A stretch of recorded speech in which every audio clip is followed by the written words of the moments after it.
with Matthew. Was it Matthew Kelly? No, it was the other one. Going for gold. No. Okay, it was like one of the best game shows in the 80s. It sounds like something that was horrifically like something from one of the ones from like you have on RoboCop or like Running Man in the background. Now, what was awesome about it was so utterly biased towards people from the UK because it was a European-wide quiz show. All the questions were asked in English about English stuff. It was like the fourth runner to Brexit. Is where all the Brexiteers went to hide, was to watch this program Going for Gold.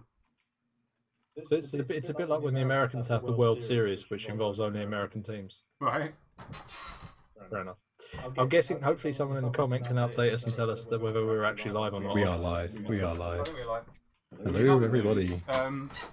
I had 3 bottles of delicious whiskey delivered this morning, and it's been a horrific temptation all day to finish the last one off. I must admit, I did try one about lunchtime, which probably was the least professional thing I could have done, but we've all been there. We've all been there. We've all been there working from home thinking it's not too early to drink whiskey, is it? Or turns out maybe it is a fraction early. Right. What are we doing here today? We are sculpting Pathseeker. Showing is echoing. Showing's echoing. Alright, that's fine, I'll fix that. No need to panic, Mr. Mannering. I don't know why he's echoing, shouldn't be. Do you want me to grab a pair of headphones and see if that can change it around things? See if that helps, because I've got my audio set up the normal way, so... Okay, 1 second. I shall return shortly. Both are echoing through me. Okay, interesting. So we thought we'd show everybody the finished sculpt. So here we go. It's minimalistic. A little different from the concept. Needs a bit of hair. No offense, Matt.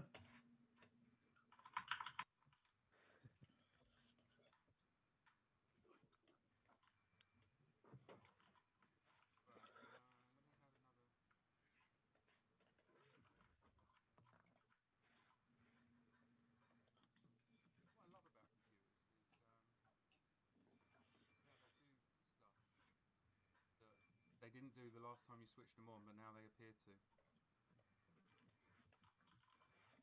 Right? It's just part of the course, right? Yeah, okay. Just bear with us while we sort this audio shizzle out, because basically you're coming through my... I know what'll fix it, is if I put some headphones on. There you go. Boom. See everybody? Got my headphones on now. Can't hear anything, but there we are. Where there's a will, there's a way. So do we actually have... Mostly it's just a whole bunch of people saying hello, which is cool. So, Hopefully everybody is enjoying the rulebook and the Tabletopia demo that just dropped. Oh, that dropped it. Awesome. Yeah. Or at least I just dropped the world's biggest massive spoiler ever. Right. It hasn't. If I see China typing something in capitals, then I know that it's gone bad.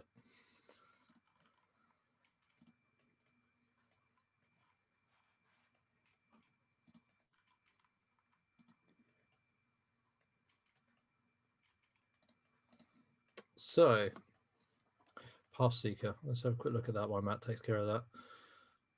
So, other than strategically placed leaf, what's the thinking here, Tom? All right, so we wanted to start out with something, a nifty pose, something actiony, something feeling like he's fighting through the ruins, like, he's like 1 hobgoblin, 2 hobgoblin, you name it. So he's leaping up this pillar, firing a shot off into a group of hobgoblins, basically. And we're going to dress him, put some clothes on him, make him feel a bit more suitable. That's the word, suitable. Right, fair enough. so Well, I mean, I think there's a lot of people who'd ask for the leaf, but I'm not sure we can actually put it out there that way. in theory, if chat can confirm, I shouldn't be echoing anymore. I think it was me that's the problem. He was Well, no, echoing it was all over the more place. my end. For some reason, the Oh, I see. audio setting had decided to replay your stuff as well as my stuff twice, so Got it. that's fine. And, we have powers. Something like that. As a slight side note, I think they thought that you were making hamster soul this evening, Tom. Well, yeah, I thought I was going to be making lion soul this evening, but we can't have everything, can we? I like that paladin. Yeah, it's true. You ain't gonna But like him now. Lion soul was no. I tell you what, though, I'd die to sculpt a hamster. Well, Proper hamster knight, fully decked out. He's got his armor. he's got his rations like in his cheeks as well. Yeah. He's got his pumpkin seeds. He's got his sesame seeds. Absolutely. Is that why you just put a massive wheel on the sculpt? As I can see happening, it's like a hamster wheel. Just to talk about this, that's what it is. Yeah, absolutely. I mean, I'm ending up sculpting what we're talking about. See, China's in the chat giving it the big one with Team Pathseeker. Was she originally Team Pathseeker, or was she like... Well, the best thing about this was I don't think anyone really cared that much about poor Pathseeker. They were so excited about Wild Shell in the original one that literally Wild Shell just walked the whole thing, and then it kind of landed on the second vote, and everyone went Team Pathseeker, and I think China was the leader of that. Was she? All right, fair enough. Oh, so that's who we blame, right? Yeah. It's all China's work. I don't think, in retrospect, poor Lion Soul had a chance. I know. What I liked about the second vote was what I thought would happen on the first vote. Was people would go, oh, do you know what? We've got a fightery type, we've got a magic usery type, thief type, clericy type. What do we need now to round the party up? And everyone just went, a turtle. Whereas this time round they went, oh, actually, maybe a ranger might not be such a bad idea. a bit of ranged DPS is always fun and useful to have. Yeah, but no one chose Pathseeker for that. They all kind of got excited about the idea of us putting traps down for monsters and stuff. Oh, that is kind of cool, isn't it? That is a I great know, idea. right? We're having there's a question where maybe we could maybe you can sculpt a little pocket of a hamster peeking out, Tom. Maybe I've actually thought about that. Like, no joke, I've already thought about it, and I really want to do it. I can sneak it on, because I know that on one of the Gullet Cove models for the Animal Adventures, I snuck a wheel of cheese on it on one of the giant rats. Well, this is the same thing, right? Exactly. This becomes Hamster Seeker, and that's basically why Pathseeker has gone into the dungeon, is look for hamsters everywhere. That's the thing. The real hero here is the hamster. He's just like whispering commands to this guy. He's like, yeah. What? So Pathseeker's actually some chump, and the hamsters are the real sort of Oh yeah, the real generals here. the real eagle eye. Or maybe you could put like a hamster instead of an arrow and sort of firing hamsters at people. No, absolutely not. That's Don't make me be the grown up in the room. Yeah, okay. Sorry, Dad. All right. To display my child credentials, I think the hamster should be in the front pocket of his trousers, and he keeps it in there as a suspicious bulge. Wow. wow. Yeah, okay. Anyway. I don't know why that's okay and firing a hamster on the end of an arrow isn't, but... Well, at least my one was PG-13. I don't make the rule. I don't know what you're implying.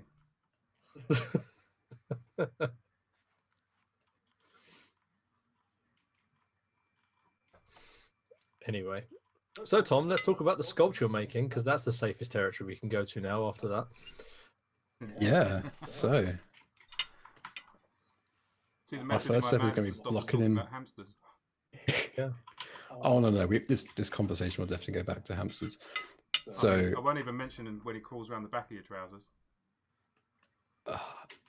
Thanks for the vivid imagery. See, Russ is with me about hamster arrows, by the way. I'm just throwing it out there. Hamster arrows. So, onto the sculpt, which we will now be talking about. I'm now blocking in areas of detail and clothing to basically make him feel like he's got action. He's got a flow through his where they fight, and so the bow's got a. I think Russ has got the best way of describing this. Like the post has got intent. Like, oh yeah, you know exactly what they're about to do. You know exactly what their next action is going to be, or what they're doing, and capturing that. Because at the end of the day, it's there's still statues essentially on a board or on tiles.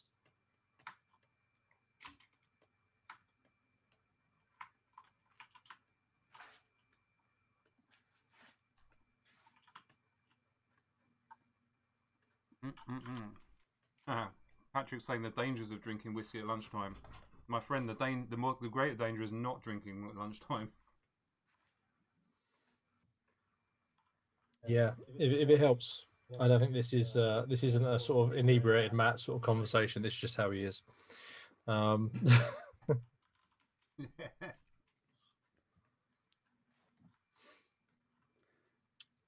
to Team Creative.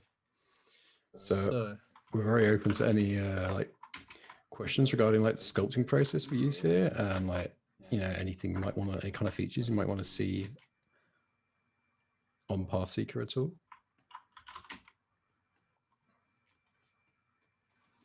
No, they just want to know about hamsters.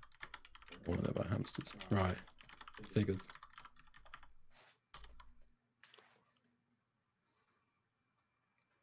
So are you how many other weapons are you going to put on here? Like, you're going to put a brace of blades or something, or just generally leave it? I don't know. So far we've got this bow, but we got the bow, but I'm feeling, I mean, we can go for some stereotypical daggers, but if we're thinking traps, how about we go for like a satchel of traps? Like a whole satchel? Yeah. Oh, a whole satchel. Yeah, absolutely. So let me block one here at the side. So I'm thinking something like around here.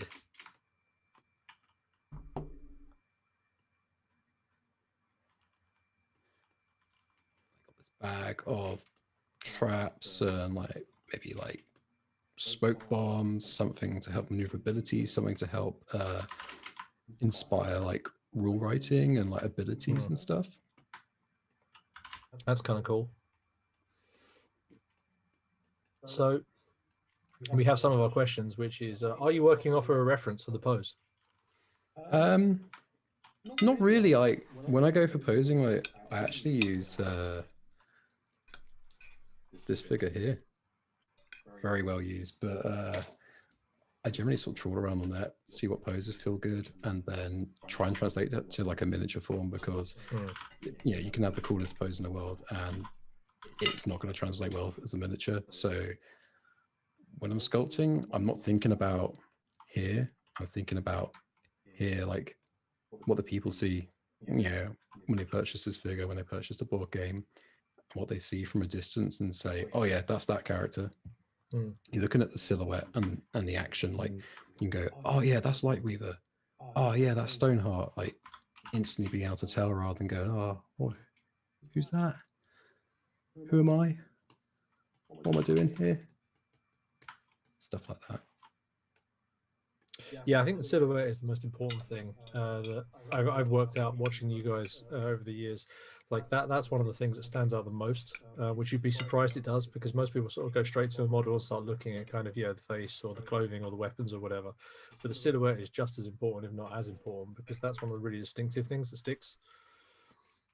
Yeah, and that's why like an action pose doesn't always mean the best pose, because if you got a whole team of like heroes with action poses, they end up kind of like all kind of clashing into one and the other, and like you need to have like the stoic one, you need to match some like distinct stereotypes and play them in a way that works really nicely on the board. That makes sense. So I've got there's a question. Sorry, go on. I was just going to say I've got a bit of feedback on the pose actually, Tom, because I think it's a brilliant starting point. But the thing that I'm always looking for when we have these discussions is his tension, and I don't know if there's enough tension in his legs at the moment. So my gut feel is you want to see him bracing that front leg a little bit more, and then put a bit more coil in his back leg, so he's a little bit more leaning into it, and I think that'll give it that dynamic feel that you're looking for. That's it.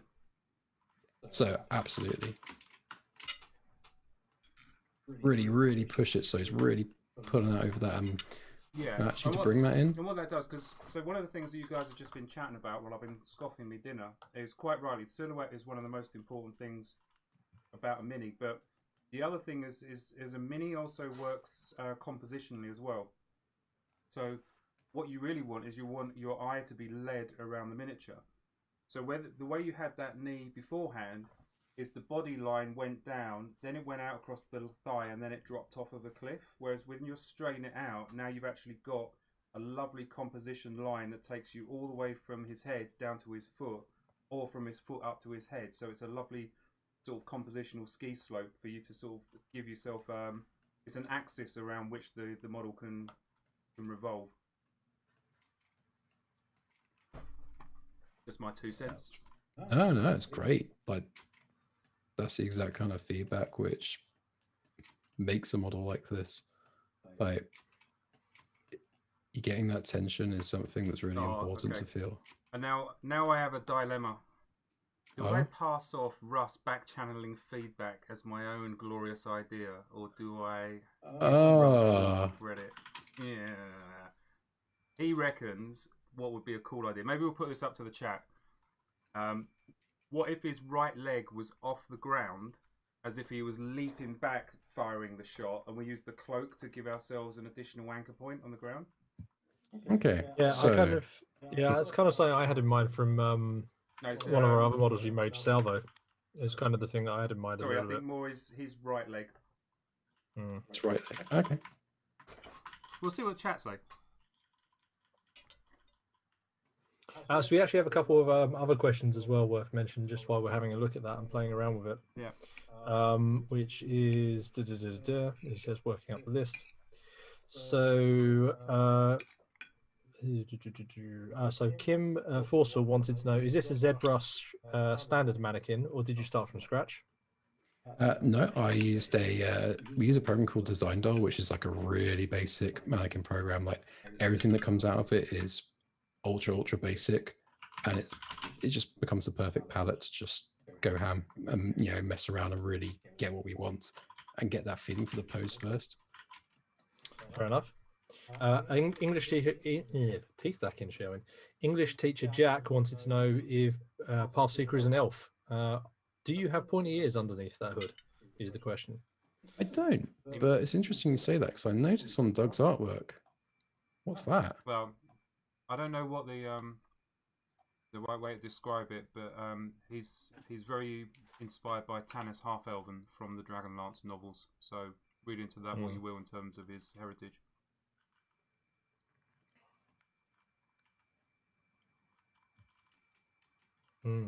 Cool.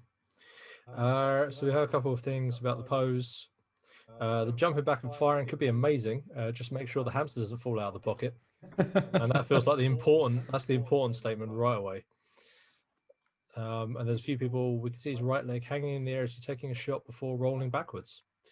So there definitely seems to be quite a lot of support for something more dynamic, or a little bit more sort of leaping backwards while shooting. Nick asked something that's dear to my heart, which is, do we take painting into account with the sculpt at all? Like making sure there aren't many fiddly bits to paint in and plenty of the texture to wash and highlight. So the short answer is yes. It's an ongoing constant feedback loop. So just earlier this week, I was giving Russ some feedback, having painted a couple of the minis out of the Epic Encounters Winter Orc box set. And it's a constant process of refinement. But what we are absolutely looking for is a mini that you can paint with pretty straightforward painting techniques. So by that I mean a base color, wash and highlight, which I think is the foundational levels of painting, and should be accessible to pretty much everyone. But also, if you give painters who have more experience some larger surface areas, some wonderful kind of texture contrast, So we try and mix cloth with hard leather, with with soft leather, with boots, with metal, with wood. Then your more experienced painter can really enjoy playing about creating contrast between the materials, not just between their colours and their and their highlights and shadows. So it's something that's really important to us, and it's something we have to bear in mind with the material that we use. So the minis that we make for board games are made from a special blend of PVC that we developed with our manufacturing partners. And what we do is then use that for the main structure of the mini. And the base itself is an ABS base, so that's a different type of hard plastic, comes out of a different kind of mold, so it won't warp. It's slightly denser than PVC, so it have a slightly lower center of gravity on the model, and it just makes it feel a little bit firmer. And then something that we'll have to look at for this particular model is obviously the bow, and Tom's not got anywhere near the bow, so that's just sort of placeholder, but we're going to need to look at how big that is. It probably will need to be larger in order to translate into the material. If we don't want to make it too large, but we want to keep it thin and elegant, we might need to look at using an ABS insert for the hand, so that we use a harder plastic for that kind of weapon. Chances are, I think we'll probably one of the ideas I like was him firing different types of arrows, so we could probably create a structure and a larger bow that would not need to do that. But that's another thing that we'll need to think of during this whole process. So the normal process that we follow is pretty much give our artists full creative freedom to come up with something really cool. Then we look to go for a refining and polishing and feedback stage, and that's where we look to enhance the paintability. And once we're happy with that and the overall creative direction, then it goes through a manufacturing feasibility process. And it's very iterative. Lots of things all sort of blend into one, but it's that strict order of creative vision versus usability versus practical manufacturability. And then hopefully by the time we get to the end of that process, we've got a mini that we can make, is fun to paint and looks cool.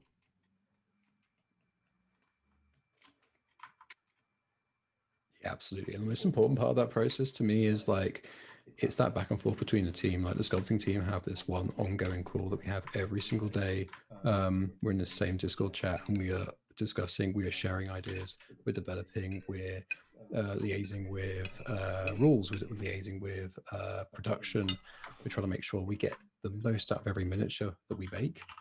And that's not just the most as in, the coolest thing, but yeah, what's the most practical thing? How's this going to work? How can we really push this style? How can we really push this pose to be the best it could possibly be?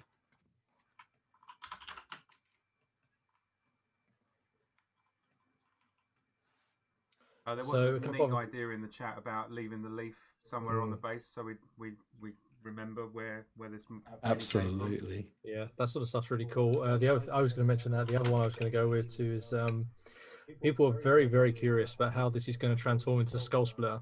And I think the answer is that the vote has happened, and it was a meaningful one.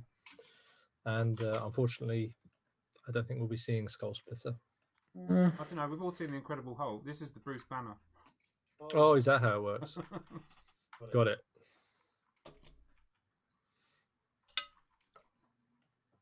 I mean, either that, or you could, as someone is suggesting here, is you could have that the block under Pathseeker's foot could happily become like a severed Skull Taker's head.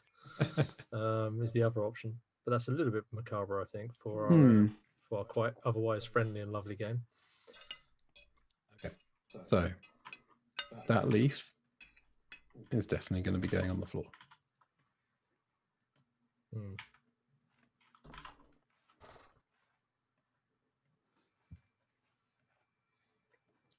Just as a reminder of where they came from, you know? Humble beginnings. Or, fell off when putting a slack on. Whichever suits. Shall we look see if there's any other questions coming? I think we're up to date at the moment.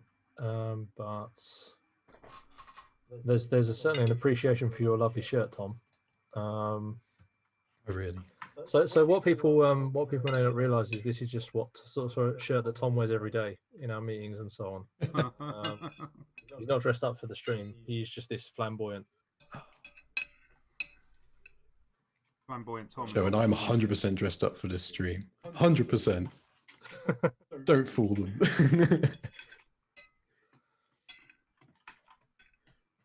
Right, I want to kind of develop some kind of shoulder pad. What are you thinking? What do you reckon, Matt? Shoulder pad? Some kind of like leather with studs, just like in Doug's artwork on the left here. Yeah, I quite like that. I like the asymmetrical vibe to it. Yeah. Which again, so this, you know, another of the things that I look for to help give feedback is a question of asymmetry, and a mini is always way more interesting if it's asymmetrical, and that Tom will be able to talk more accurately about this, but that almost goes counter to the way ZBrush works, because usually you're working in symmetry, aren't you, when you're sculpting things? Certainly faces, you start off with symmetry and then you go in afterwards to break that up. And this is why when you see, there's a concept called uncanny valley, which is where the human eye is incredibly well tuned to process things that just look odd or don't look right, and robot faces always look wrong because they're always perfectly symmetrical, and that's why they fall into the uncanny valley, and you always think, oh, that's a bit odd. So we try and avoid that, and it also helps with the silhouette, putting a lovely big shoulder pad on, certainly in a place where you can easily get a brush to it. You can put some real work into the texture and structure of the leather of that particular shoulder pad, make it a bit of a feature of the model or something to catch the eye. And again, the way Tom's putting those folds in is going to add to the composition. They're all going to swoop up to that shoulder pad and then curl you around the top of the model, so it all helps hang it together. Yeah, and we were presented a really interesting choice here, and I want to have your design directive on this, Matt. So we got a choice that we could get leather studs on this, or we could leave it plain here as an area of rest that people can paint their own logo or symbol on. How do you feel? I quite like the idea of a pin at the bottom sides and leave the middle open, so like a little rivet, as it were, sort of in the bottom. I don't know why I'm pointing my screen. It's no use to you at all, is it? You know, in the pretty much there, like a little rivet in there, almost where it attaches to the cloak, would give it a nice place for like ink wash to kind of gather around, but then you can then have that open surface to maybe paint a pattern onto it. Or some of the things I like doing with leather is painting with really small, tiny little strokes and just building it up over and over and over, and you end up with this kind of depth to the leather through scratches and nicks and cuts and everything that happens to leather as you use it, and then you can put it all together a really light glaze, and it just kind of harmonizes the whole piece. Leather's my second favorite thing after painting flesh. So Russ actually has a question for you. He wants to know how you keep changing the armor from soft to sharp edges. Okay, right. So there's a thing in this program where everything could be really low poly like this.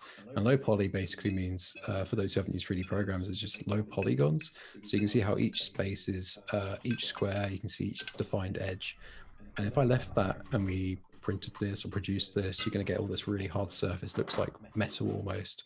And if I want to make this into leather, I can do this thing called subdividing, which basically blends, it takes point A to point B and smooths it. And that looks a little bit like this on this edge. But what you can do, you can control these edges. So I can then say, well, actually, I want this outer edge. If I turn the color mode on,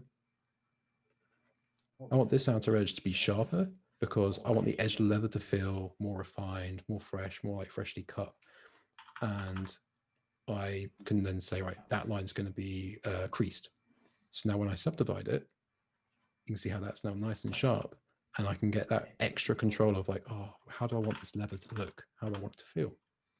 And here's another trick I really want to do. I love doing with leather.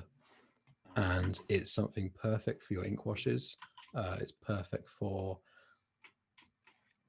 just getting in there and getting a bit of depth to leather. And it's actually stitching along the edge.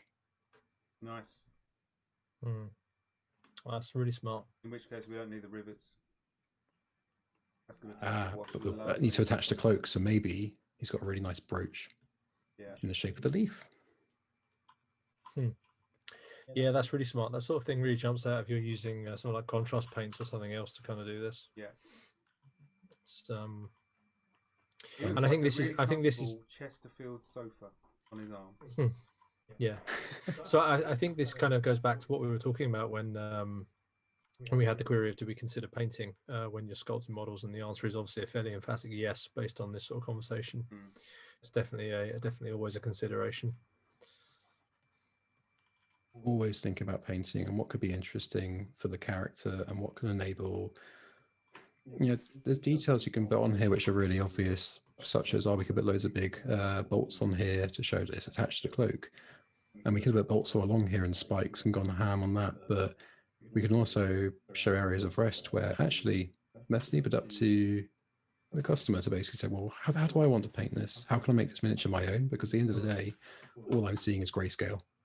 You're the real people who bring it all to life, like people who paint the models. But you make it yours, and that's the most important thing. Yeah, one of the most exciting parts whenever we release anything is seeing just the different how people sort of look at it and what their vision of the character is. So it's when you start seeing kind of this with purple robes, with green robes, red robes, whatever else, and some of the decisions and the color hues people choose can really dramatically change the same model. This could, for example, I could very easily see this kind of with like a black robe with a red sash on it, for example, which immediately gives it an entirely different energy to something where it's much more sort of woodland colors, that sort of stuff. So it's super interesting. I'm personally waiting for the facial hair and the beard. It's coming. So is Russ. Russ is sad that you haven't done the face first. I actually usually do, but because troll him. Yeah, I'm trolling him. 100%. No, like because this character is so bare bones at the moment, and the artwork is very loose from what we've got. We've got headshot and we've got a whole bunch of straps. But I really wanted to.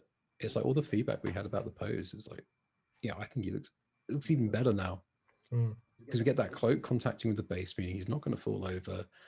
We're getting that leaping action going on. We've got a nice swoop coming in here with the cloak. Like, it feels so much better. I'm happy I haven't touched the face yet, but I will be. I think that cloak can almost afford to curl round inside actually, and give you a bit of a wrap around the back of him. If you take the tip of it, the right corner of it, This bit bring here. that round, Have a flow like that. I was thinking coming back round the back of him. That's it. And just bring it right behind him.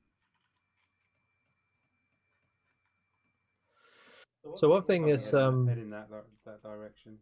So one thing, much to China's, I'm sure, annoyance, is that Russ is doing a tremendous job of fielding all the questions in the comments. So actually, we're pretty much on easy street right now. Well, that's all right. I'm digesting my dinner.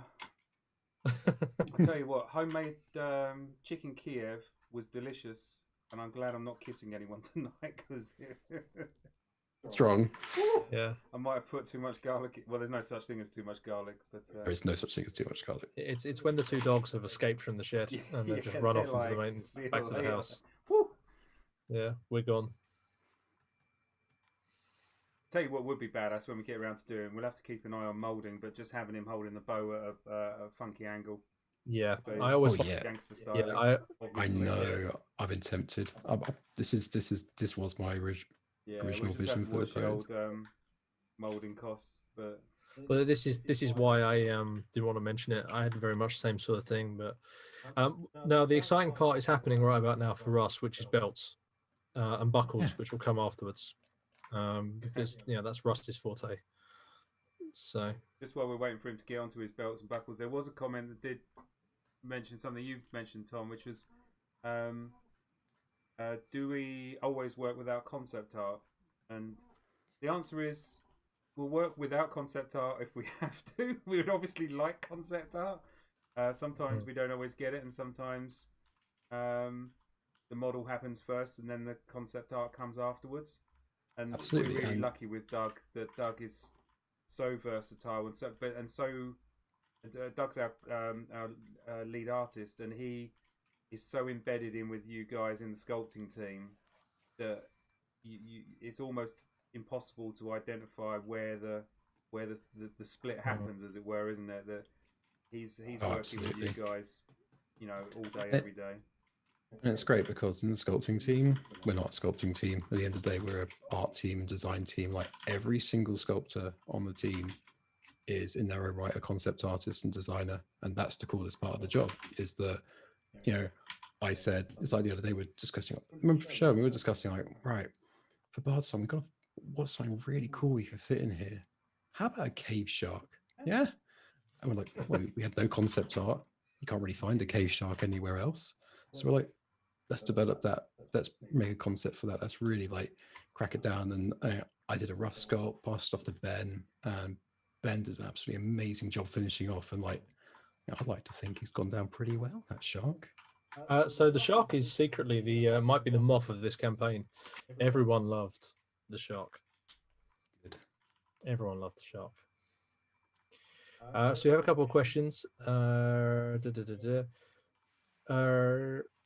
So I see that Anonymous Jeff asked about if other models would be sculpted. Was there a response to that? Not on this stream, certainly, I don't think. So I think it's going to take a little while still to go for Pathseeker. I don't know, we're here all evening. So our sculpting process can be a couple of days to a week to sometimes 2 weeks. I know that the huge demon for Bardsung was, 2 weeks straight from scratch. And that was an amazingly fun sculpt to do. But it was a long one because there's so much to take in. It's a large model. You need to make sure you've got to balance all the areas of rest. And it's sculpting at literally a much larger scale. But it's also thinking about, well, that's a lot more for customers to go over. That's a lot more for people who want to paint it to go over and figure out why, how they're going to paint this flame coming out of this torch. I need to make sure it's detailed enough, but then the hand doesn't look too, boring next to it. There's so much more to think about with that. So just for the other people in the chat, I'm 100% sure Tom is planning on adding the traps and the other bits and pieces to the belt, like the glass vials and all sorts of potions and things. I imagine they're going in. They're just a level of detail after you've got the most part of it done, right? I imagine it's the last sort of connection bits. Either that or we'll sculpt a statue with the lid closed and just go, yeah, they're in there. Yeah, I do that. Yeah. Oh. Depends how much of a troll you're feeling.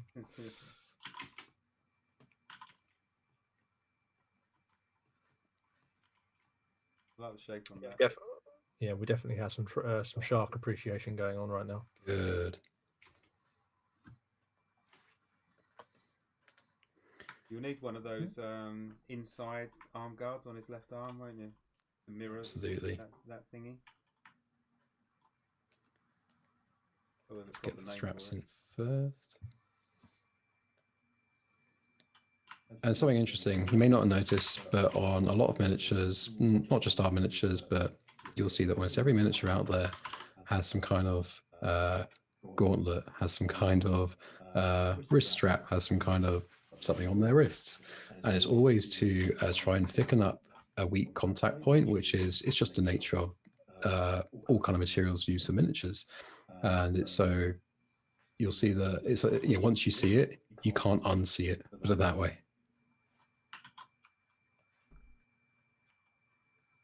Story of my life.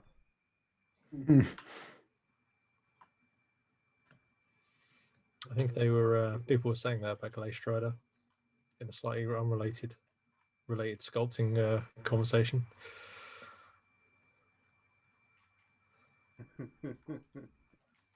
What, anatomically correct leg strider? Anatomically correct Glaze Strider. I think that one was really down to how you orientate the pose on it. There we are.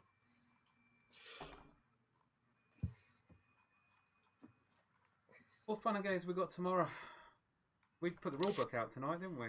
We put the rulebook out tonight. There's also a Tabletopia demo, say, so I imagine there's a whole bunch of people playing that. Has that gone live? Yep. Oh yeah. Yeah, it's live. They both went out at the same time. Wow. Let's find Because some we missed backers yesterday. tomorrow and play a game because I'm bored with working That'd be for cool. a living. Let's play some games tomorrow. I tell you what, after work, the whole sculpting team's getting together and playing Bardsung anyway. Oh yeah. Yeah. I promised. Are you I promised the role-playing at guys the same in. time, or are you? Maybe, yeah. I don't know who I'd role play as the most though. Maybe Lightweaver. Are we playing? Light, Are we Lightweaver is the role playing one. tomorrow night, or are we doing something else? We're gonna be doing it next week, I believe. Oh, okay. Yeah, Ben has got some amazing things cooking up for us, but it needs a little bit more time to prep, and thought it'd be cool to play a bit of Bardsung instead. So we should take screen grabs of our Thursday night gaming session because it is enough to make you insane with jealousy. It's nutty. There's one thing about working for a toy soldier company and having unlimited toy soldiers at your disposal for all your games. There's another thing where you're working in Tabletop Simulator, role-playing with the entire sculpting team, who custom sculpt every single thing that goes into the tabletop sim.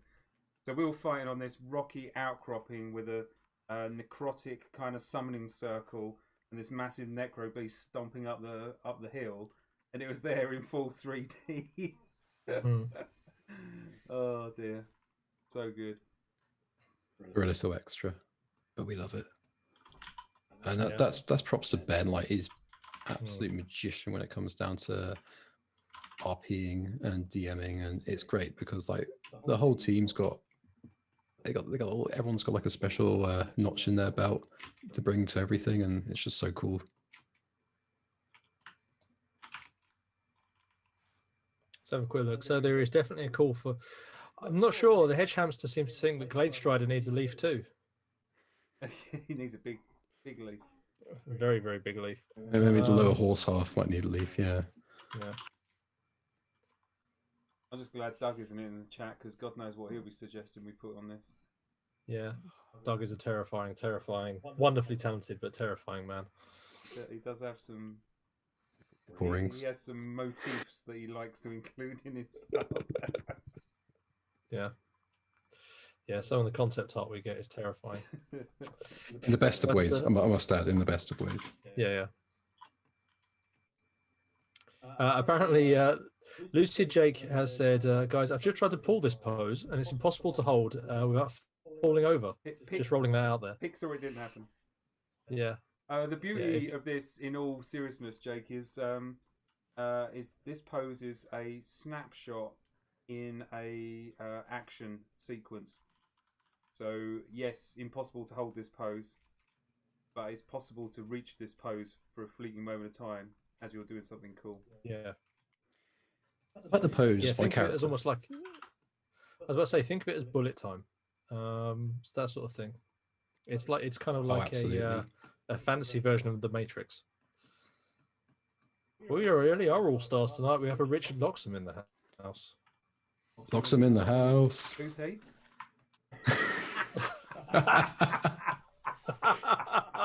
Oh dear. Oh, amazing. That's unfair. Rich is really unfair. One of the co-founders here at Steamforged. One of my buddies who we've worked together for many years now.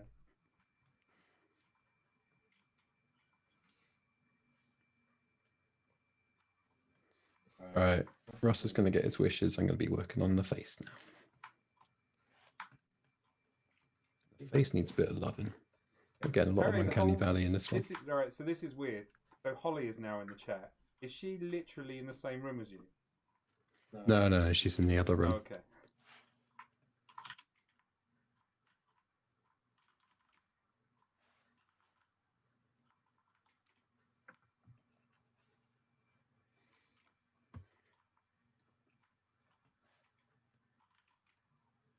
Go hipster Starbucks beard.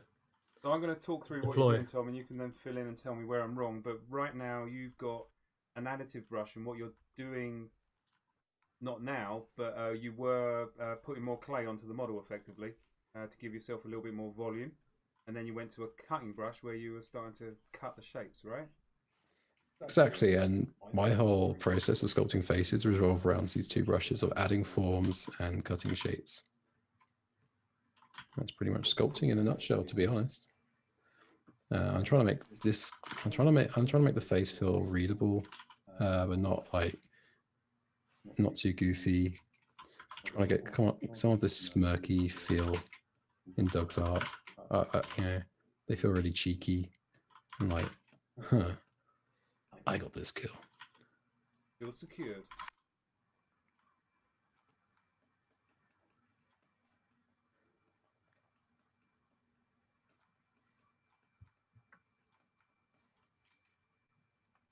How much difference does the moustache and beard make? Are you going to sculpt him correctly underneath that, and then just put the beard and moustache over the top, or? Yeah, so I'd feel very amiss not sculpting the correct sort of facial forms underneath, because it will be apparent. I know it seems counterproductive because you wouldn't see it. But it doesn't, because it kind of reminds me of, and this is, you're probably too young, but Sherwin might be old enough, an episode of Tales of the Unexpected that involved the many layered painting. And there was this it was a story about this famous oil painter who, his method of painting was he would paint portraits, but he would start with his subject would be naked, then in their underwear, then in their clothes, and then in the clothing that they were posing for, because he had to get a sensation of every layer of the subject.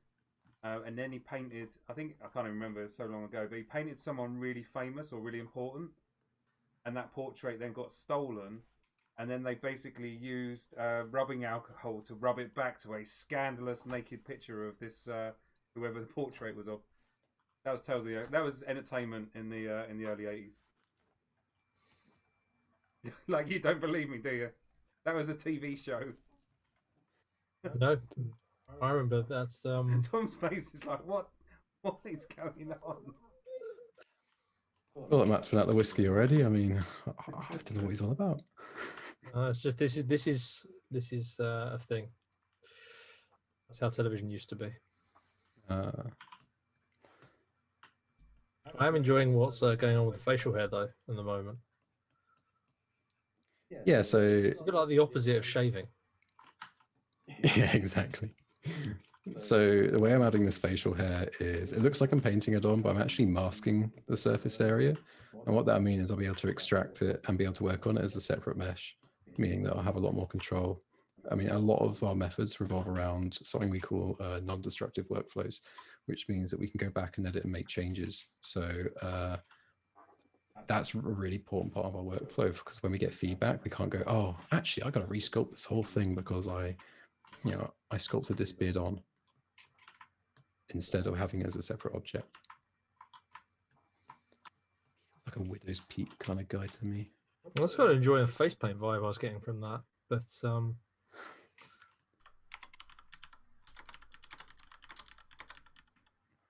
definitely stylish. Ignore the back of his head as well. Well, the hood is really something, obviously. It's funny because the hood looks fine, like that, but you actually have to squish his head in to make it work. You're saying all fancy miniatures out there are just not anatomically correct if they're wearing a hood? Potentially. Mind you, Sculptors in the chat, let us know. Do you do the same thing? In the meantime, let's have a quick look at the questions we've got. Richard Loxton with the hard-hitting question. What whiskey are you drinking, Matt? I'm not yet. I'm drinking Camden Hell's lager. London. Oh, you got London-based a mix lager. Yeah. Lovely. Apparently it's halfway between a it says here a Hell's and a Pilsner. But yeah, it'll be whiskey o'clock shortly. Fair enough. London, you say, not Mancunian. Okay. Let's have a quick look. What else we've got? Yes, from King's Landing. So Kim wants to know. Kim Forsell has a question. Could we have Pathseeker as an older guy? Since the rest of the heroes look very young, and Kim says, "I'm 54 and need someone to relate to." I think we can. I think we can definitely adhere to that request. You know. Well, it's got to go with the artwork, obviously, but at the same time, depends how much you feel Pathseeker's had an easy or tough life. Oh wow, we still have even more there. We have Toby now as well. So if ever you have questions for the larger SFG team at large, we're all here apparently. What else do we have? Just working out the list. Mr. Loxon wants to know when the judge will make an appearance. Matt, when is the judge going to be put in one of our games? Never, you when say? enough Okay. silver has crossed my hand to even think about it. Yeah, I think I'm with Russ on that one. The chat can ask Mr. Loxham about the legend of the judge, because I don't know. I want to be part of the perpetuating that I myth. think it broke people, the judge. Yeah. Lucy Jake says, could we pierce Pathseeker's left ear? It's a slightly weird one. I'm not sure you'd actually be able to see the ears under the cloak too much. No, I don't think we'll be able to see the ears. It's a good suggestion, though. Like, it's one of those things where if we can see the ear, why not give it a go? But because it's so deep inside the hood, it's quite hard to be actually see that. So I can definitely do it. You may not see it, but you'll know it's there. Yeah. Kim also raises the very valid point of that if it's a slightly older character, they would know how to. They'd be wise enough to know how to disarm the traps that they lay. To be fair, I think hobgoblins disarm the traps in their own ways, mostly by walking onto them. But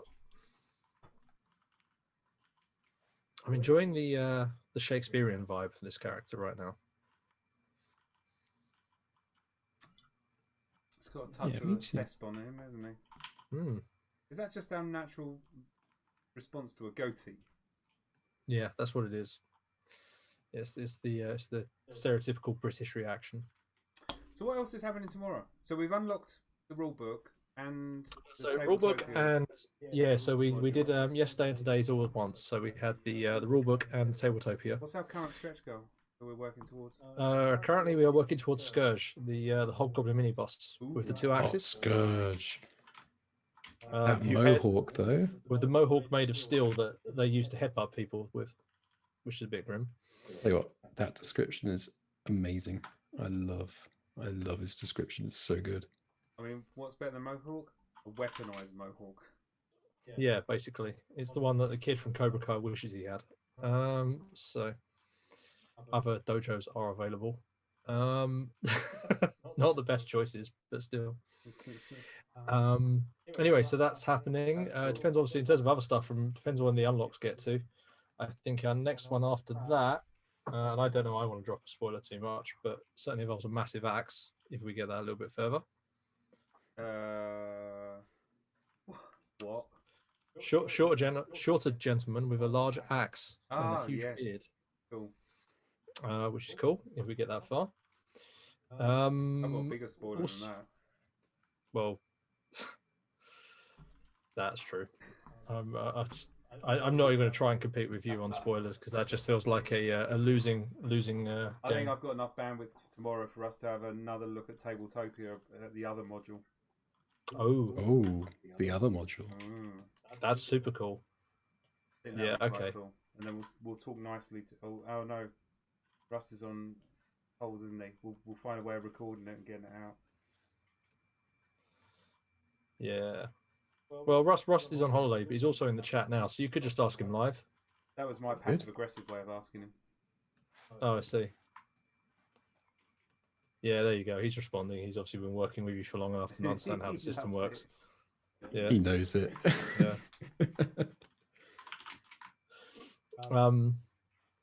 So that's happening. I'm not 100% sure what our daily unlock is tomorrow. I need to speak to China and find out what that is. I quite like Aaron's idea, which was, can he have a scar, even if it's unseen, underneath his hood, and then maybe some stitching on the hood? Basically, it's where he had a run-in with Skull Splitter, and then he had to like sew his hood up after he narrowly escaped having his head chopped off. I just like the idea of the fact that there's a. I love that idea. That's great. Hood somewhere. That's yeah. I'll tell you what, that's story. There is story. All right, let's get a nice big scar on here. Yeah. It's a bit Dominic Cummings though, didn't he? There. Oh no, I'll delete him. Yeah, make sure he's got turn that thing he's jumping off of into a cardboard box. Job done. Okay, so question for the chat: shall we have a twirly moustache or keep it straight?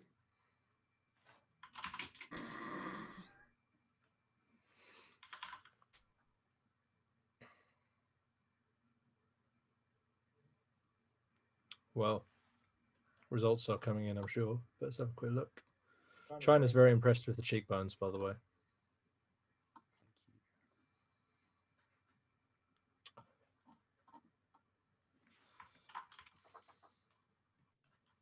How would a twirly's moustache make it into the scale, do you think? Well, it's more about blocking it in, and then it will be boosted. Do you know that this is going to be a what's really interesting is that just from what I can see happening in the chat right now, you are only going to get twirly as a response because YouTube has decided to hold answers of straight for review. Wow. So yeah, you're just going to get twirls.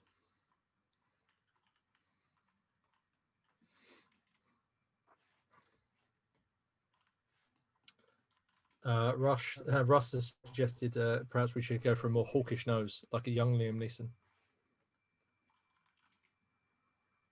I'm a ranger with very specific skill set. Yep, shooting people. Get those nasal labial folds in.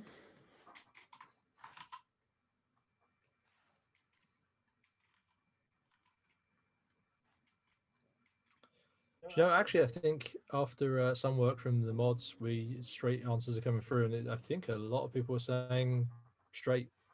Straight, not twirly. Yeah, not Wow. twirly. I'm actually really, really surprised. I thought we were going to go like full on whirl on this guy, but you know what? I can do straight. That's cool. Works. I do like the slightly raised eyebrow there. That could have been the angle you had in the model at, but oh yeah, no, I've so I'm in the process of breaking the symmetry on his face. Once the program decides to behave. So this goes back to what Matt was saying about having some kind of symmetry break and trying to get some like gets like a natural feeling into the face, stops that uncanny valley, gets some character in there. Russ is amazing at this, bringing in some like expression into the face, and I'm simply trying to mimic his skills.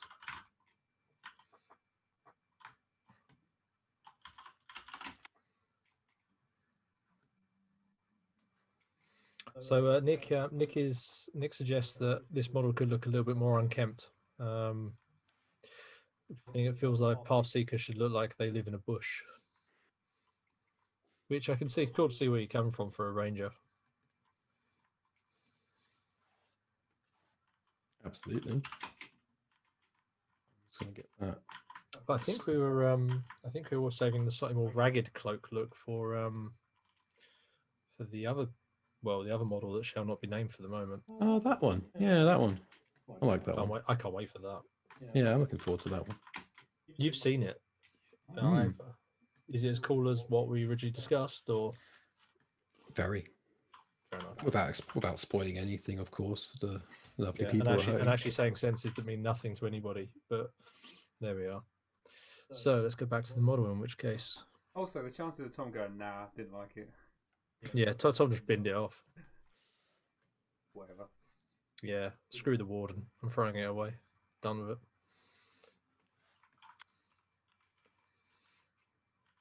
So is this part of like a is that part of Pathseeker's top, or is that kind of like a hipster scarf kind of vibe going on? I like to think it's a hipster scarf. Yeah, I'm gonna get a cup of coffee on him somewhere as well, and complimentary hamster in a pocket or something like that. Actually, I think here would be a good place to have a hamster, don't you think? It might be his COVID mask, and he just pops it up.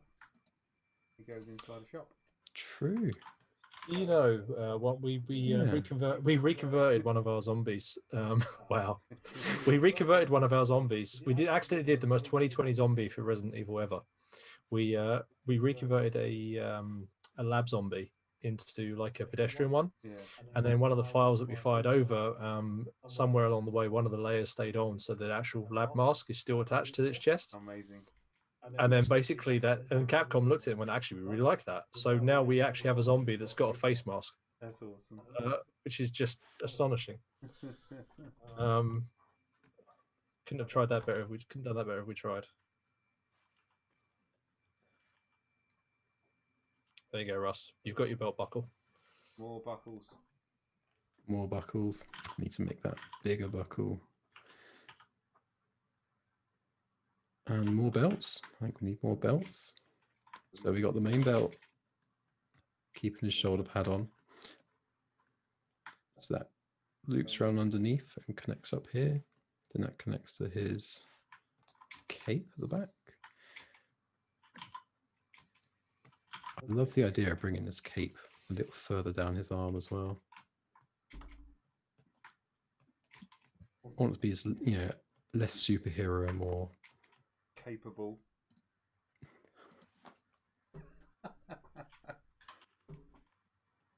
Oh, usually me saying the puns. This is awful. 2 minutes past 9. It's time for puns. Pun o'clock. Oh. Right. I actually think I actually really want to put a little hamster on this model. Jokes aside, do I have permission to do that, Matt? Absolutely. Yeah. So, do we have him here? Or do we have him as a little pocket on this side of the skirt? Hamster pocket. Because if we have him here, then you'll be able to see a little hamster poking his head out in the silhouette. Pointing. You're going to have problems with mold lines on that pocket. Oh no, you won't see. Oh yeah, you will. Yeah. Okay, let's bring it to the front because we want to get the most ham of our ham that we can.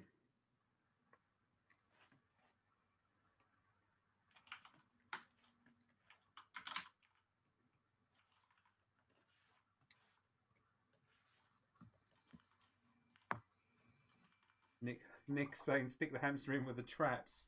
Get a feeling he doesn't like the hamster. Same. It's much the same as what I was suggesting. Nick, they'll never do it. I was suggesting like hamster projectiles, and it wasn't going flying with these guys. Why is everyone's obsession with wanting to throw hamsters? I feel insulted. I don't know. If I was going Not that to I'm pick a hamster, a small but mammal to throw at someone, I'd pick something a little bit more attack-minded than a hamster.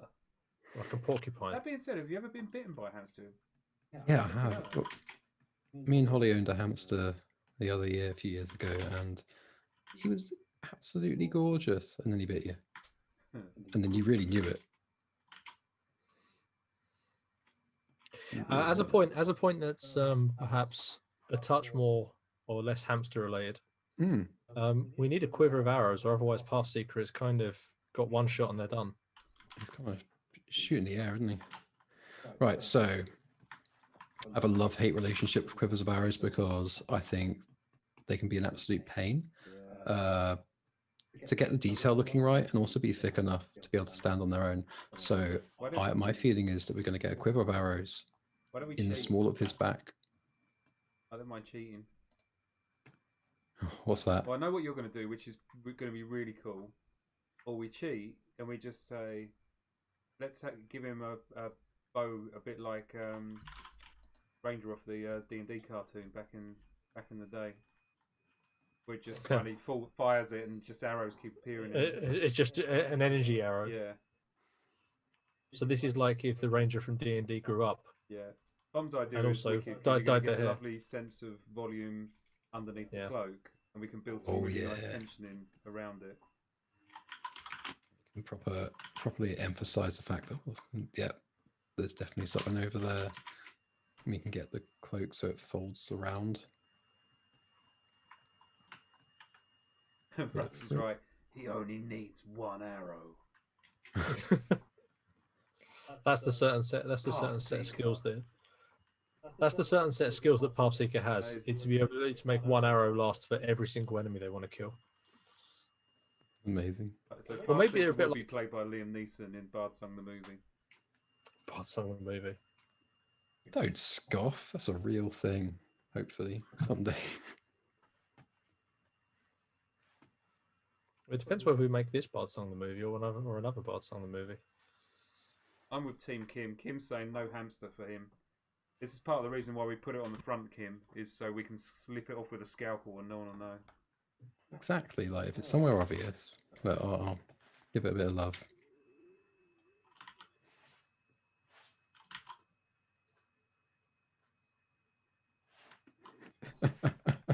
Just leave it like that.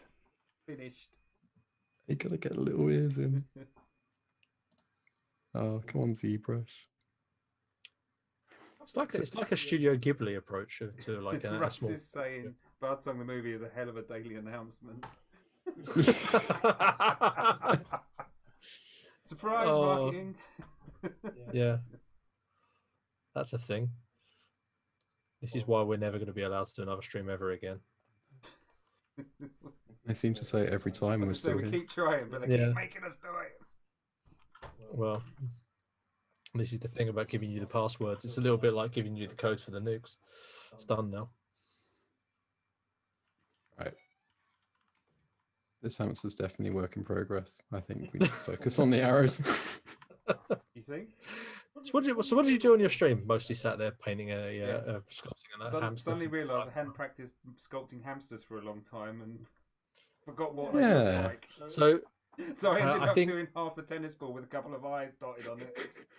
Yeah. Like that Tom Hanks movie.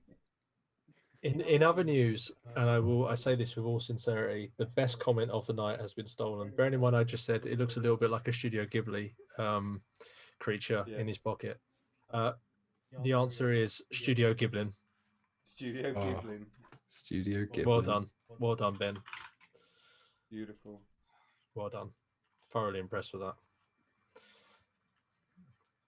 that. Charlotte is with me meanwhile. Charlotte Cloud, who wants us to launch a bloodthirsty flying squirrel. So, see, this obsession with firing small creatures is bizarre. It's because there's no arrows, so we have to come up with alternatives. So far, the only thing you could use for ammunition is the hamster. What if I put bows in his quiver? So he fires a shot, and then grabs another bow. Oh, what? And then put an arrow in his hand? Yeah. He fires the bow. Like boomerang style. Wait, hold on. Are we onto something? Yeah. Is this a reality? Also, and Russ is quite right. Yes. Yeah, Russ is quite right as well. T-shirts, SFG T-shirts will be available in the web store soon with Tom's hamster design on them. Nice. Coming soon. When he finally works out what a hamster looks like. Yeah. I'll have you know, this is premium peak hamster.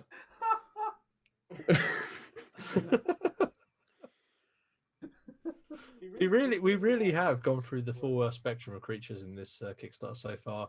I mean, we have a whole bunch of Germans who want us to make penguins. Hey, come on, I'd sculpt a penguin. Like, and that's well, yes, we know you'd sculpt a hamster, although I'm not sure that could be. That is why. I'm looking at that hamster. It could as well just be a penguin. It's got the same sort of level of clarity of that as it does a hamster. Mate, this is fine art. I feel insulted. Yeah, that's true. You should feel insulted. I'm rubbishing your hamster. But if it helps, it probably won't. The rest of the sculpting team thinks it's a potato, so you're on your own here. You're getting peer reviewed into animal, vegetable, or mineral. Currently vegetable. It's all right because you made the cave shark, and everyone loves the cave shark. You're part of the architect of that. Oh, Ben wins. Yeah. All this talk of hamsters, we're really moving through the gears now. We're gonna get up to cruising speed soon.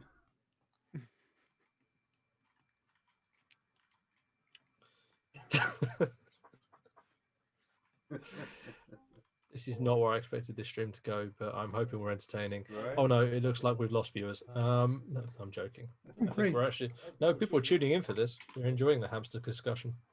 Good. This is the bit where we scare. It's our time to scare the production members in the chat now by asking if people want a hamster upgrade pack for their heroes. You said it. You said it, not me. Yeah, we can. Well, I'm mostly thinking about what the centaur hamster would look like. What would you even call that? Hamtor. Obviously. Stupid of me. But it's mostly. I'm trying to figure out what it would look like. Would it be like the bottom half human and then the top part is a hamster? No, that'd be like a were hamster, wouldn't it? You would have to go bottom half is hamster, and then the head It can't be to is a scale. human It's got to head. be like. It's got to be a dire hamster though. The die hamster. Well, you put the word dire on everything, and it makes it instantly huge, and you can scale it to any size you want. But I'm thinking if it's got a human upper torso, then it's just got these giant bulging comical cheeks that just don't make it realistic. Whereas if you have a hamster head, it's going to work. Is that what we're doing next? Yeah, there's a hamster upgrade for Bardsung coming. Life size.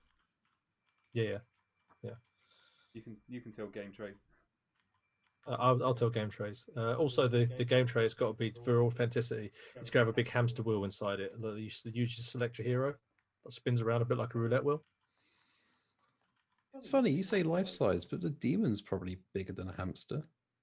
It definitely is bigger than a hamster. Actually, it's huge. Remember when we used Teddy as a size reference for when we did the Thunderjaw. Thunderjaw for Horizon? Yeah. Is there a photo that exists of that? I want to see that. The Thunderjaw is about the size of an average chihuahua. Size of my chihuahua. Amazing. Oh, I'm scared when that thing arrives. I'm gonna have nowhere to put it, as long as all the others as well. Do we feel knee pads or no knee pads? I'm actually more about thinking big baggy pantaloons. Oh yeah, I'm down for that. Mm.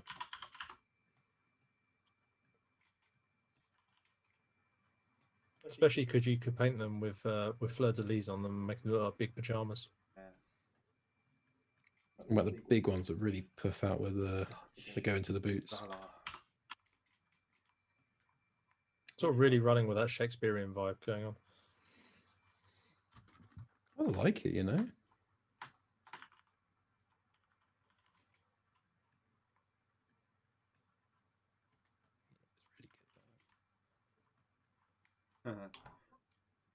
Charlotte wants Lulu to be the new size reference. Lulu's only a teacup though, she'll be tiny. She's about as big as a hamster. I thought she was a hamster. Yeah. Very intelligent hamster. Yeah. So, any other comments? I'm showing a look through now. It's how we do the ham store. Yeah, there's lots of discussion about that. I mean, if you want to go a little bit messed up, then I would go hamster on the bottom, then slice it horizontally across the top, and then put a human on its back sliced. So it's like on the back of the hamster as the hamster's scurrying along. Can you do it a different way? And that's yeah, I was about to say, could you divide it the other way so you could do the line that is hamster and human like down the middle? Yeah. So depending on which side you look at it, one side is hamster, bipedal hamster, and the other side is human. It sounds like a bizarre version of John Carpenter's The Thing. Yeah. Or old Two-Face out of DC Comics. So, hamster face. The face. Ham face. Ham face. Reminds me of one of my favorite. I don't play halflings often in D&D, but I did play a halfling called Ham Sandwiches. Ham Sandwiches. It could only be better if you called him Baron Sandwiches. Ham Sandwiches is one of the best characters ever. Mate, one of the backers suggested one of the best. They put some words into like a name generator because they noticed all our characters' name like noun, and one of the names came up as like Parsley Saucer. I thought that's the best halfling chef name ever.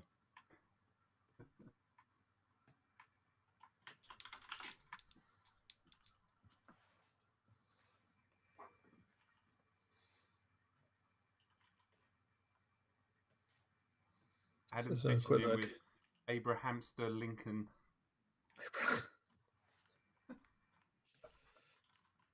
Meanwhile, Kim is at least keeping the course of the thing, saying about the baggy pants is good. Good job, Kim. Thank you. Yeah, thank you, Kim, for keeping us on track here. Keeping us on track. Yeah. The more the baggier the trousers, the easier it is to hide all the hamsters. So it's good. You're saying there's more than one? Well, it's a horde of hamsters, surely. Yeah. Maybe that's just like a human mask, and actually, or elf art mask, or whatever we want to, whatever people want them to be, and then we just have there's actually a hamster controller art behind it, like some levers.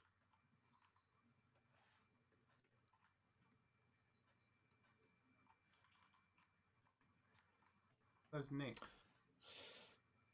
Yeah, Ross normally does them circular, doesn't he? I quite like him with the wedge. yeah, I like the shape of it. You know, it's nice and sharp, and also by keeping it sharp, you can run a dry brush just along the edge. Yeah, It just makes it feel a bit more it's a line, tattered. can't you? It gives you a little point. You can also hook them up a little bit as well.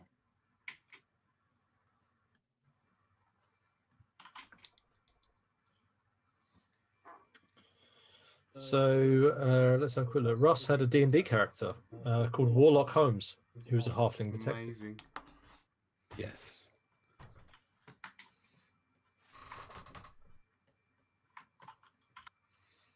I had a half ogre character once called Kylie Minogue. I've told you that before, haven't I? First time I've heard that one. I shook my head the same way last time round as well.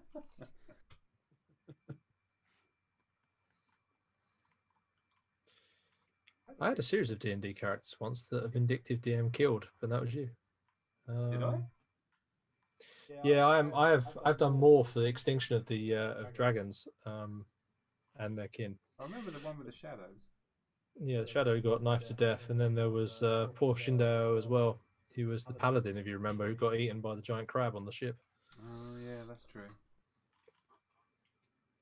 I love the sound of this. I blame Gab. Sounds amazing. Well, that's what happens when you have a D&D group who everyone's kind of too cool to be a healer. So as a result, everyone is just kind of doing their rock star thing, and that generally means that your turnover of heroes is a little bit quick. I don't know. My perspective was you've also got a D&D group who's, instead of approaching something logically, decides to Leroy through an entire dungeon, spawning everything, and then split up into 8 separate individual groups. To be fair, I don't mind like play a character death in D&D or other RPGs. I think that's part of the experience, really. Oh yeah. It's no fun if someone doesn't die. There's no danger. Right. And it's not like it's difficult to roll a new one and then just kind of rejoin as somebody else. We're thinking baggy shirt as well. Baggy shirt could be cool. Quite like the idea of cleats on the bottom of his shoes so he doesn't slip over on the field. I do like that. What are you thinking? Like little spikes? Like, let's see what I've got in my library. Something like this.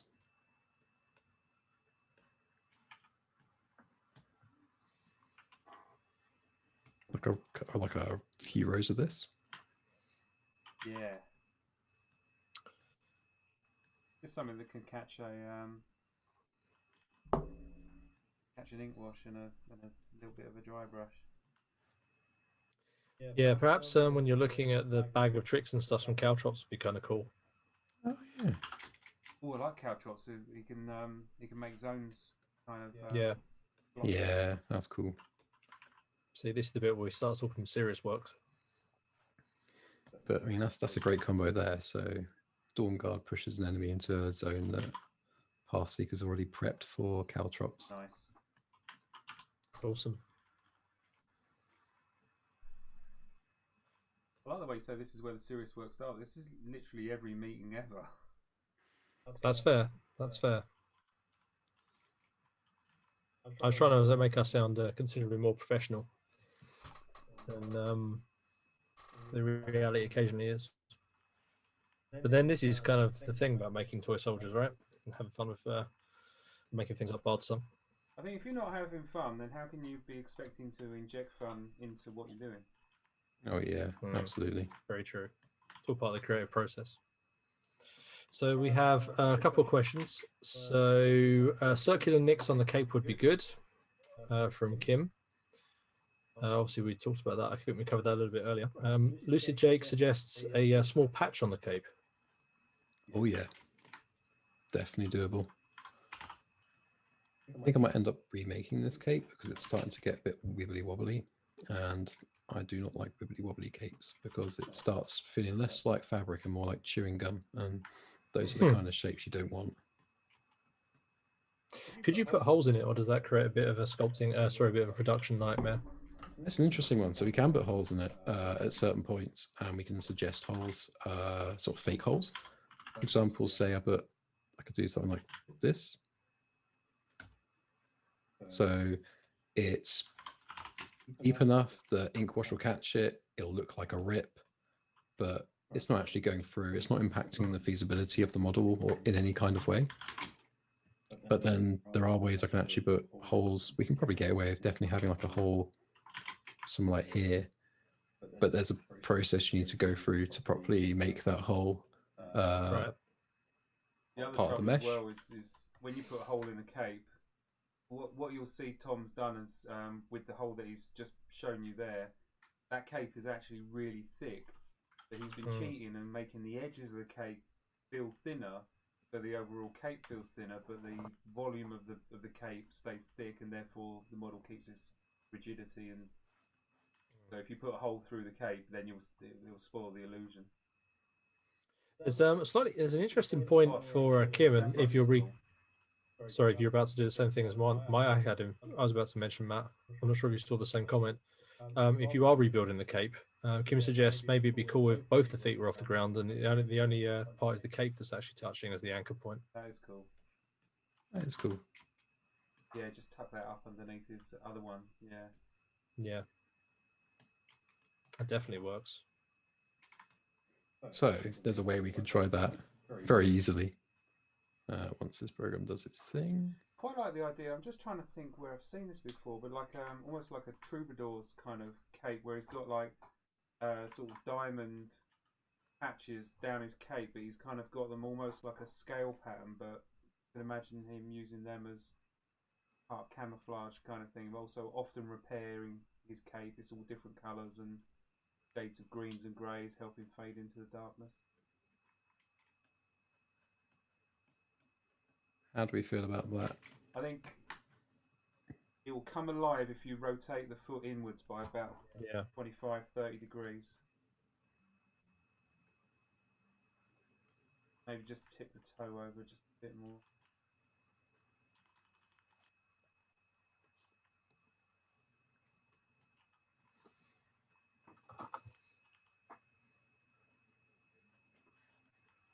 I can definitely see it working. Yeah, because then you can't. What I like about that is it's slightly ambiguous. Is he leaping forward? Or is he I'd leaping still back? rotate the toe. Leaping rotate over it round like a stone or something. So it's a bit more sideways on his foot. Yeah. Yeah. Yeah. Yeah. I like that. That's maybe cool. maybe point it slightly, so it's a little bit less up. So it's almost pointing downwards with the toes. Let's give that a go.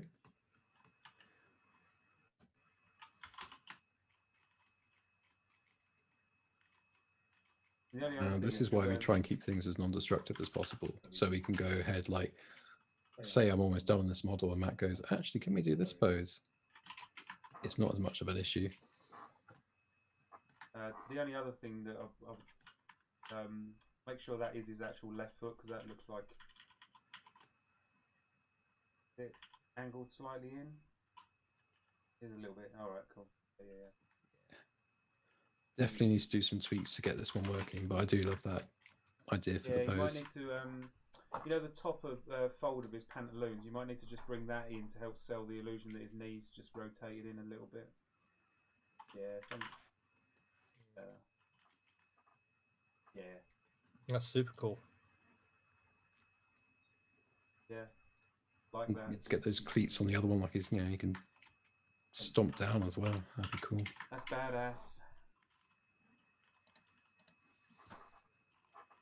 There's no reason why we couldn't have the scenic element to help bulk up the contact point, because like a game of Bardsung is so fast paced compared to like other games. I feel like we need to make sure that this feels super stable, because this is going to be handled a lot back and forth,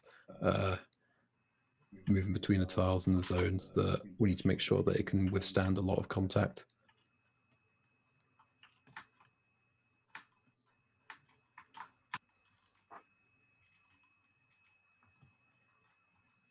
Right, we're coming up to 9:30.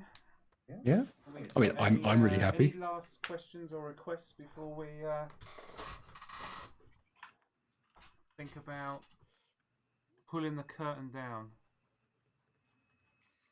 Kim wants to see his right knee towards his chest. That might be slightly more tricky. Also, scrap the holes and keep the rips I've got here, which is obviously referring to the cloak itself. I love what you've done with the cloak there. The point coming out, that looks really cool. There's a lot of energy in that. Yeah, it's really trying to make it feel like he's flicking.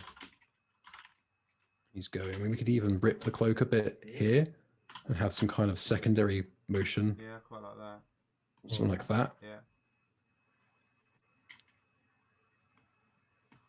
And we'll... You could sell it because the tips would probably be dragged in, wouldn't they? As the cloak billows out, that the edges will kind of come in a little bit to give him that sense that he's kind of leaping backwards.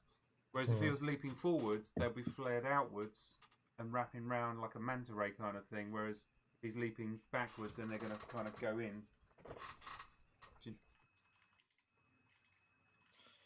Yeah, don't make it. Well, I mean, I was about to say, don't make it look too dishevelled, because otherwise this means that Pathseeker is a prime candidate for the cloaker. We're just going to let you go, oh, my existing cloak is ripped. That's okay, I'll put on this one, and then we'll never see Pathseeker ever again. In fact, Pathseeker's the only one that actually falls for the cloaker, because he's like, oh, I need a new cloak. Oh no, not again. Only one so far, Tom.